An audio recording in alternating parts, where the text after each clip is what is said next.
All right, welcome back to the Ireland Contracting Nightly Sports Call. Now our GMC tweet of the night. It's from CBS Sports. And Steelers with and without T.J. Watt. There you can see it right there. They're a different team with him for sure. There's no doubt it. He makes the Steelers better. And, maybe most of the time the quarterbacks are the most important, most valuable player on the team and can win and lose you games.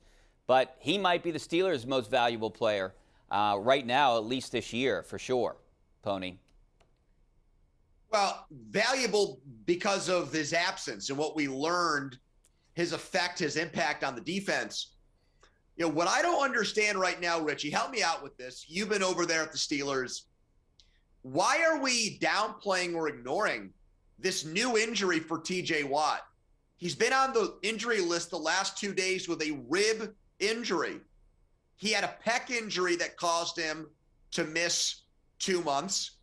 He had a knee injury that he suffered in the preseason that required surgery. Now, what's going on with this rib? Because I watched him play against the Colts. He did not look like explosive, game wrecker, force freak of nature T.J. Watt. He looked like another guy. And so he's not able to practice all the way. Is there a new injury, Richie, that's making him an even worse play, like that's holding him back? Or did they just make up an injury this week to rest him in practice? Which one is it? I don't know. It's a good question, and we're going to try to find out tomorrow because that's when we have a chance to talk to T.J. Watt. But he's listed as a limited participant the last 2 days with a rib injury. So we'll see if he's a full go tomorrow. And maybe it is just getting him rest. I doubt that they would put a fake injury on there. He's injury prone. We all know that. He's always on the injury list. Since he's been with the Steelers. But he did not look like the same player in that Colts game. No, he didn't.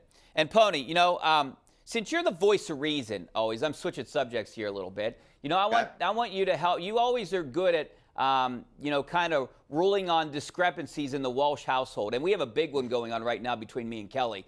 Is it whipped cream or Cool Whip? Which side are you on? Because I'm saying whipped cream, but she's Cool Whip. And, this is causing a huge fight in our house right now. It's never been a discussion or a conversation for me.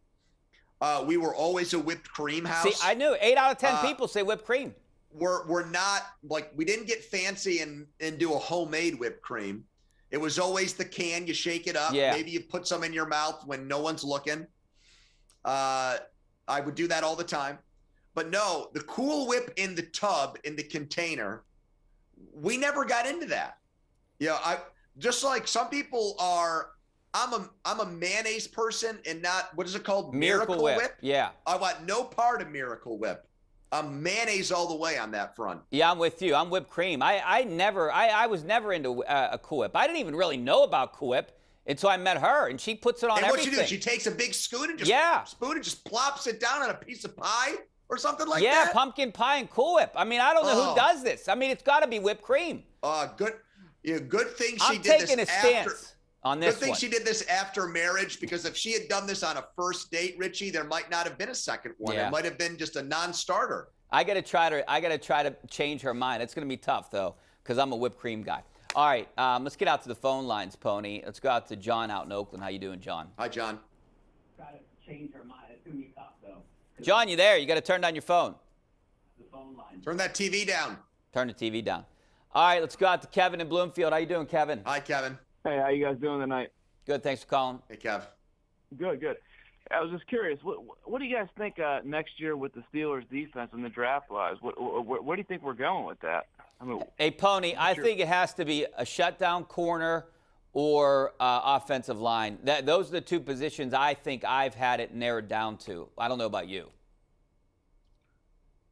Well, I think that inside linebacker, you're probably going to have to find a new starter because of Devin Bush and the fifth-year option on him that you declined. Now, I would not want to use a first-round pick on that.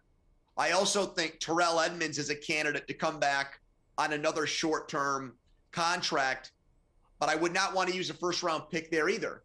So I'm looking at defensively, to Kevin's question, corner and defensive line. I think those are the two spots because Ogunjobi only signed a one-year deal. Cam Hayward is in his mid-30s, and Chris Wormley, Tyson Alualu, Loudermilk. I mean, these are all backup players, in my opinion. So DeMarvin Leal, I mean, we got a little glimpse of him. Yeah, good. I think almost by default he'll start next year, but I think that's a position where if the right player becomes available to you in the draft, you consider him with your first round pick or with one of your 2 second round picks. So yeah, they don't have it's a passing league.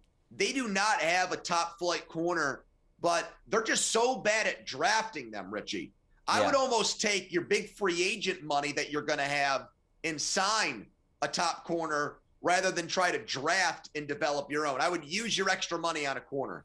Well, it's definitely a position of need, whether they do it in the draft or free agency, cornerback, defensive line, and offensive line. I have to put up there. They got to get better in the middle. Maybe you can deal with these tackles right now, but you have to upgrade that offensive line at some point. Let's go out to Rick and Beaver. How you doing, Rick? Hi, Rick. Rick? Yeah. Yeah, you there? Yeah. What's going on tonight? What's your question? Oh, you guys, that was T.J. Watt. You already picked me up. I just noticed he was noticeably limping. They were talking about what the injury may be. Yeah, I mean, a limp and a rib. I mean, he always has an injury. I'm not really concerned about it yet, Pony. I mean, like I said, I'll be at practice tomorrow. Well, we'll see what we can find out. There are 2 different levels of concern.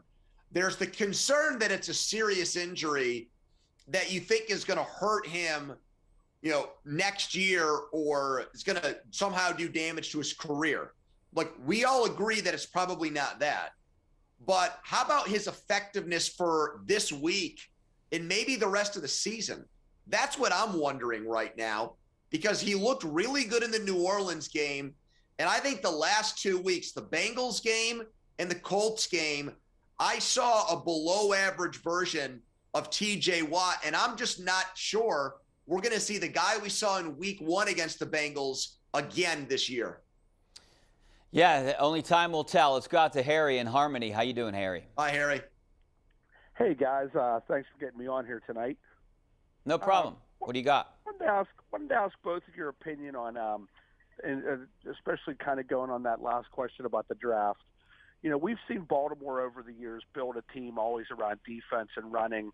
What is a Mike Tomlin team identity? Who are the Steelers under Mike Tomlin? You know what? That's a good question. And they don't have an identity this year. I thought it was defense, right? He's a defensive guy.